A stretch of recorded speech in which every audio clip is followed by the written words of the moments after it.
नमस्कार दोस्त, स्वागत करते हैं आपके अपने यूट्यूब चैनल शिक्षा साथी में। दोस्त, आज हम लोग 26 दिसंबर 2024 का थर्ड शिफ्ट का एकदम ऑथेंटिक क्वेश्चन देखने वाले हैं। आप लोग इस क्वेश्चन को एग्जाम से पहले देखकर जरूर जाइएगा, क्योंकि क्वेश्चन रिपीट कर रहा है। और पीछे के जितने भी शिफ्ट एग्जाम हुए हैं दोस्त, वो मेरे चैनल पर जाइए और उसको अच्छे से सबको देख लीजिए, क्योंकि पीछे का क्वेश्चन 4-5 आपको एग्जाम में रिपीट मिल रहे हैं। ठीक है। और जो आपका पहला शिफ्ट है, तो पहले शिफ्ट से जुड़ा सेकंड शिफ्ट में क्वेश्चन पूछ रहा है।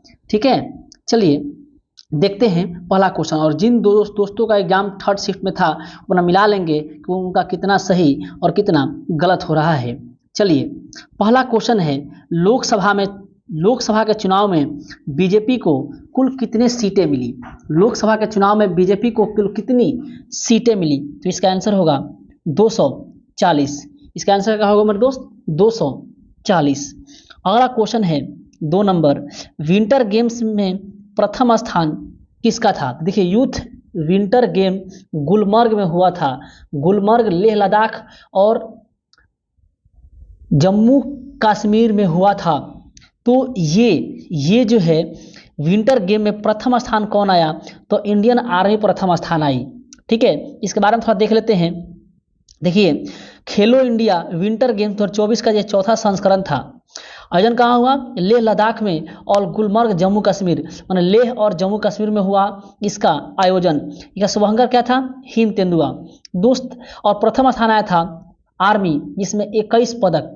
तो आज पूछा है विंटर गेम में प्रथम स्थान कौन आया है, तो हो सकता है आने वाले एग्जाम में पूछ लेगा कि खेलो इंडिया विंटर गेम में आर्मी की टीम ने कितने पदक जीती, या इसका शुभांकर क्या है, या इसका आयोजन कहाँ हुआ था, ये कौन से संस्करण है इसका? तो चौथा।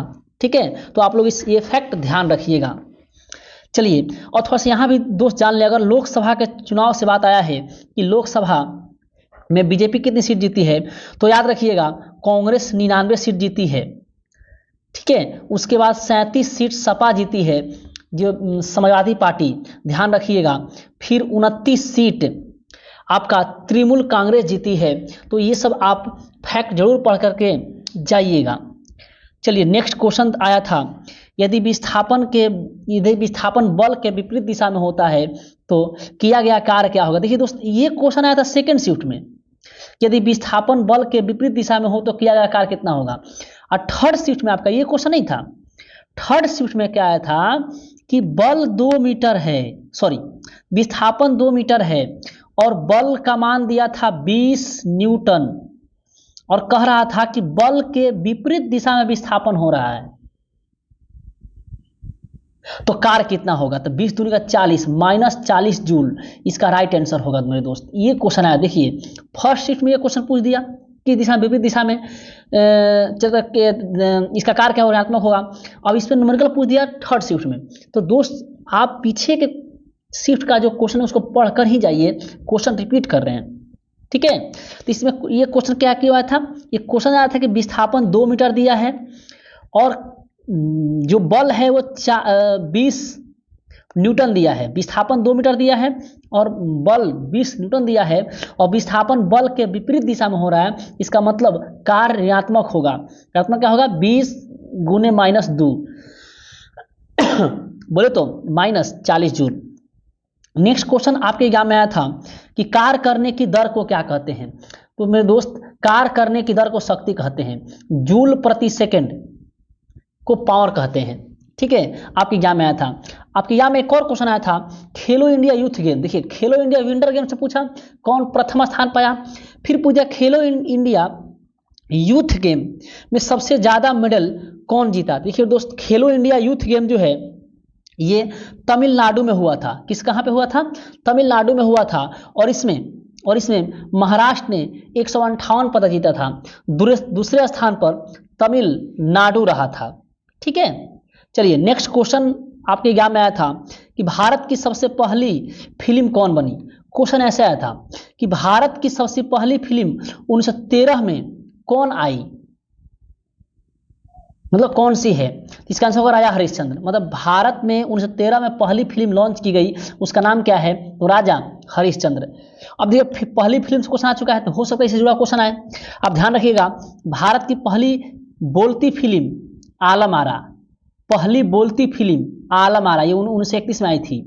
आलम आरा पूछेगा। भारत की पहली रंगीन फिल्म तो किसान कन्या।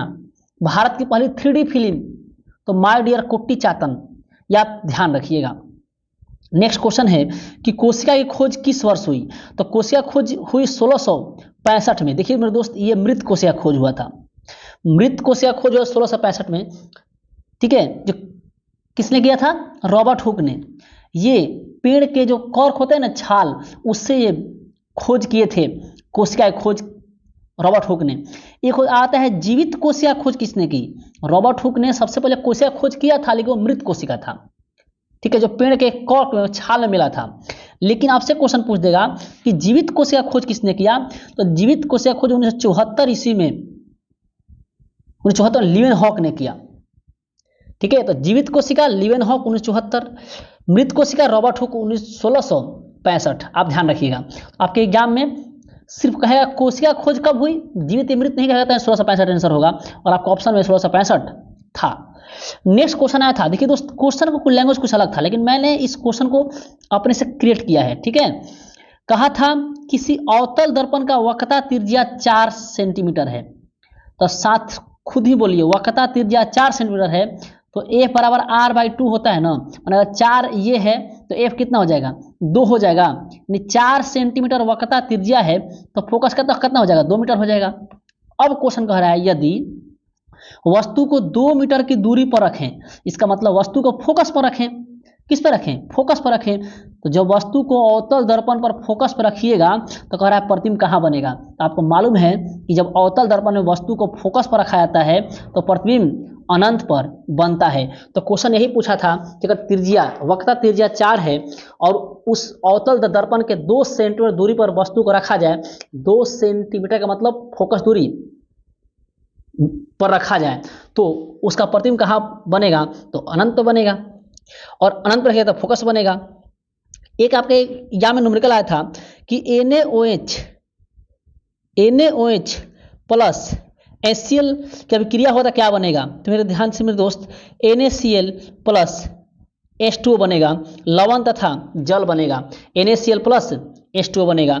यहाँ पे देखिए नेक्स्ट आपके एग्जाम में क्वेश्चन आया था कि लगातार 5 संख्याओं का औसत, यहाँ x होगा, जिसमें m दिया था, ठीक है। आपके एग्जाम में m दिया था, लगातार 5 संख्याओं का औसत m है यदि सभी संख्या के आगे, इसे क्वेश्चन नहीं था, ये क्वेश्चन था कि लगातार 5 संख्याओं का औसत m है यदि इन 5 संख्या, 1 2 यह 5 संख्या हो गया ना, इस 5 संख्या का औसत ये बीच वाला होता है ना, ये m था। अगर इसके आगे 3 संख्या और जोड़ दिया जाए, ये क्वेश्चन किसी बच्चे द्वारा बताया गया था, लेकिन क्वेश्चन ये नहीं था। एग्जैक्ट क्वेश्चन ये था कि 5 लगातार संख्याओं का औसत m है, माना ये m है।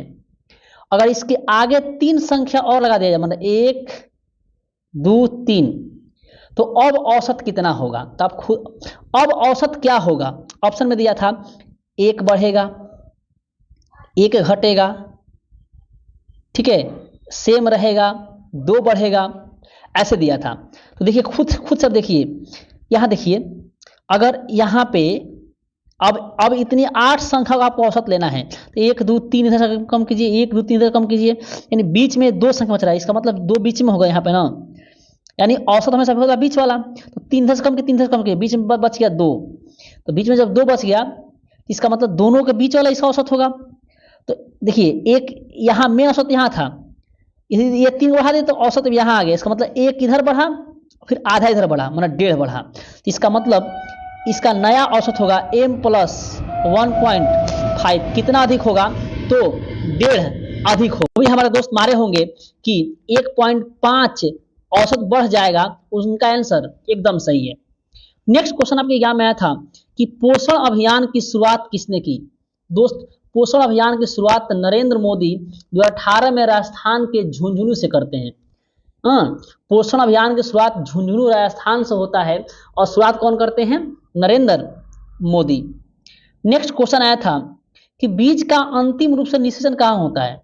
तो आप फ्लावर वाला पढ़े होंगे, कोई आप अगर फ्लावर वाला ये पार्ट पढ़े होंगे, ये अगर आप ये फ्लावर वाला पार्ट पढ़े होंगे तो आपको याद होगा ये यहाँ पे फाइनली रूप से बीज का निषेचन होता है, यानी बीजांड में। ठीक है, बीजांड में बीज का अंतिम रूप से निषेचन होता है। नेक्स्ट क्वेश्चन है कि छोटी आंत में विली, छोटी आंत में अंगुली रुमा एक आकृति होती है, इसे विली कहते हैं। इसका क्या कार्य है। तो दोस्त छोटी आंत आपको मालूम है कि भोजन को पचाता है, जितने भोजन जाते हैं ना तो ये अंगुली नुमा जो जिसे विली कहते हैं इससे होकर जाता है, और ये भोजन को छोटे छोटे टुकड़ों में तोड़ने का काम करता है और तोड़ करके पचाने का काम करता है। चलिए देखिए, छोटी आंत में आने वाले भोजन को छोटे छोटे टुकड़ों में तोड़कर उसका पाचन करना इसका काम है, किसका, विली का। आपसे क्वेश्चन पूछ सकता है कि छोटी आंत में अंगुली नुमा आकृति को क्या कहते हैं, तो इसका क्या बोलते हैं, विली बोलते हैं। नेक्स्ट क्वेश्चन है, निम्न में से कौन एक कोशिकीय जीव है। तो दोस्त आया था एग्जाम में कि निम्न में से कौन एक कोशिकीय जीव है। तो देखिए ये तो बच्चा ने बताया कि इसमें कौन कौन ऑप्शन में था, लेकिन देखिए एक कोशिकीय जीव अमीबा है, पैरामीशियम है, प्रोटिस्टा है, यूग्लिना है और ईस्ट है। क्या है, ईस्ट है। ठीक है, तो आपके ऑप्शन में जो भी होगा वही आपका आंसर होगा।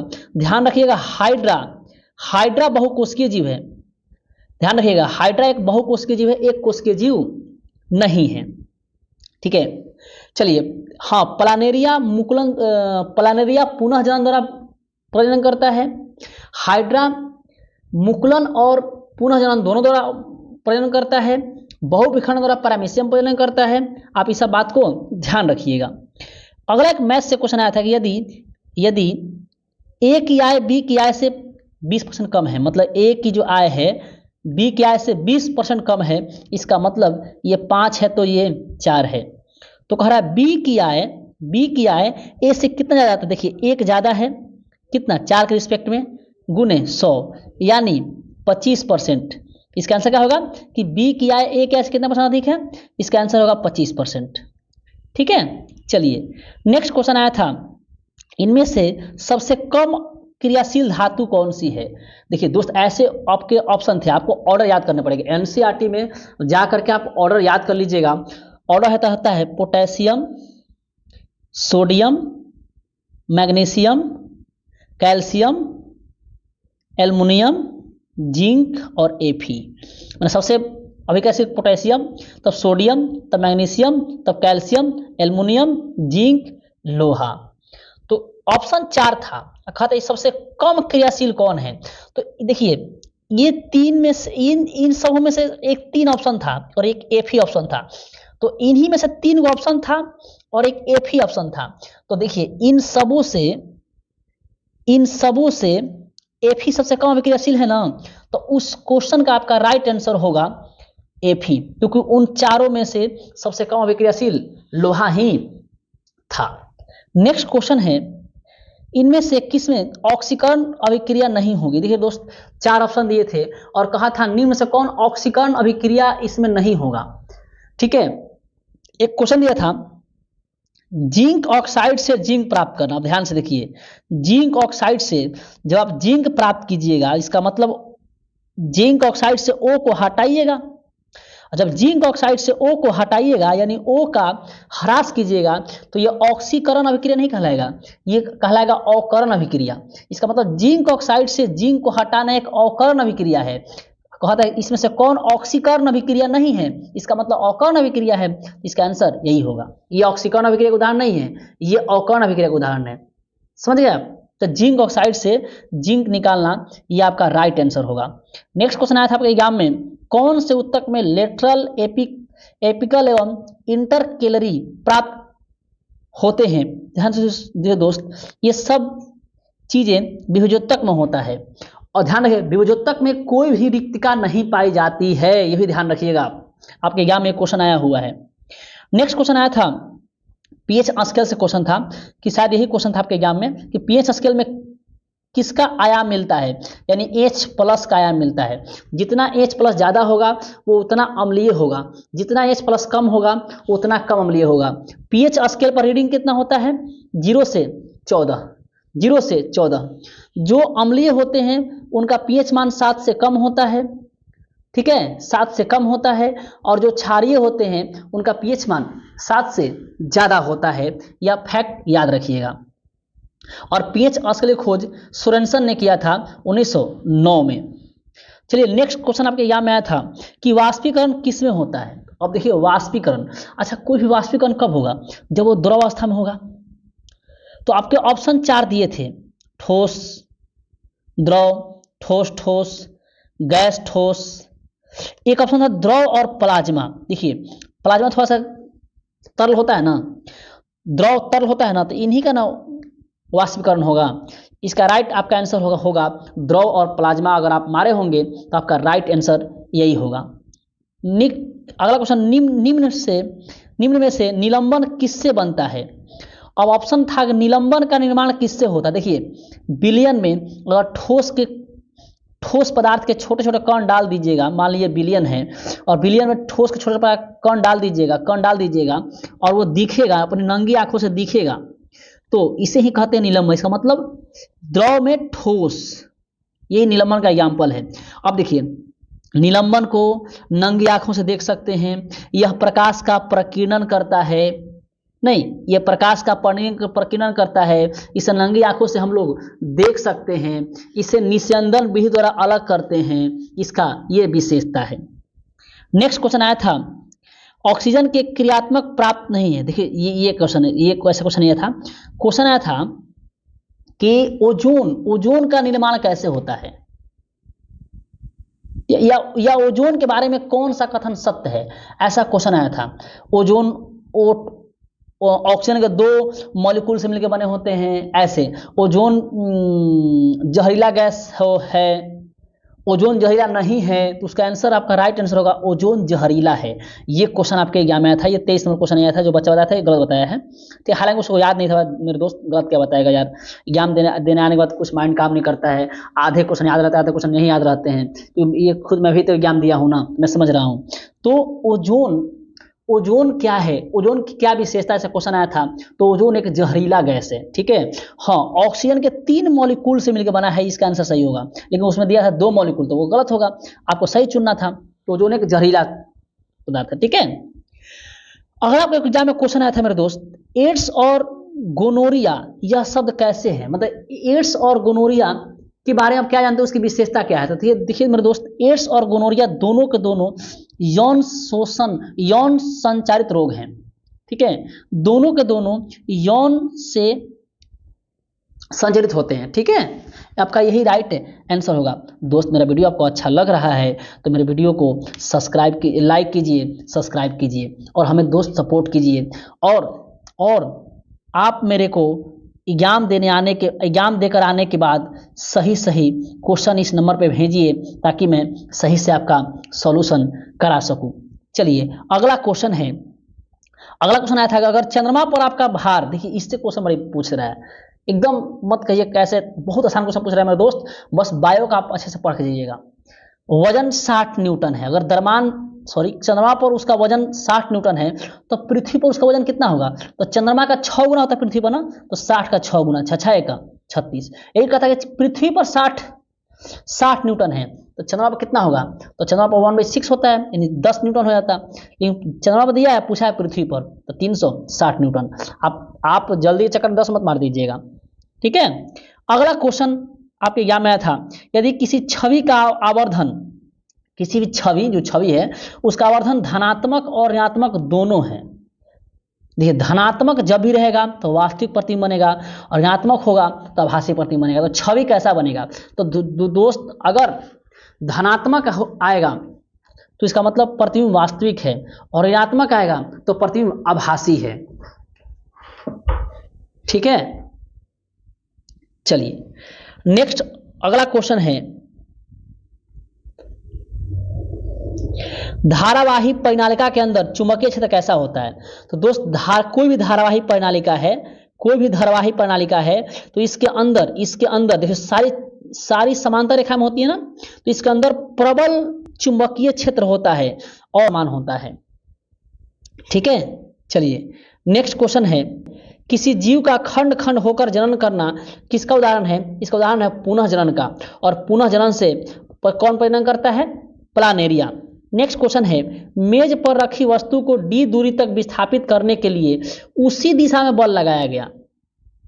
अब कोई डी दूरी पर वस्तु है, ठीक है, और इसी दिशा में इसको बल लगाया गया, तो वस्तु इसी दिशा में जाएगी ना, तो कार्य क्या होगा? धनात्मक कार्य होगा। नहीं तो कार्य क्या होगा? धनात्मक होगा।